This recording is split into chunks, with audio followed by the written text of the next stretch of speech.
হেফাজত কইরো, আমার সম্মান তুমি ঠিক রাখো। আমার এই বাচ্চাদের দিকে তাকাইয়া আল্লাহ আমি তো কোনো অপরাধ করি নাই, আমি তো কোনো পাপ করি নাই রে মাওলা। কেন প্রশাসনের লোক তো পয়সা আমার এইভাবে উঠাই নিতে চায়?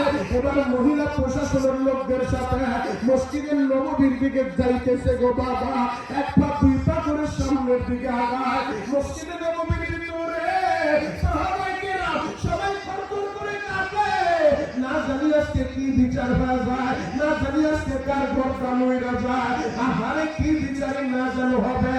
ওই মহিলা যখন মসজিদে নববীর কাছাকাছি চলে আসছে গো বাবা, দূর থেকে নজর করতেছে, আরে রাতের অন্ধকারে আমার ঘরের দরজায় যারা দেখছিলাম খাবারের রুটি নিয়া আমার বস্তা নিয়া আমার ঘরের দরজায় দাঁড়াইছিল, ক্ষমতার মসজিদের মিম্বারের ভিতরে ওই যুবকের মতোই তো দেখা যায়। মহিলা যখন আস্তে আস্তে কাছে যায়, ওমরের চেহারা দেখা তার ভয়টা আস্তে আস্তে ভাঙতেছে গো বাবা।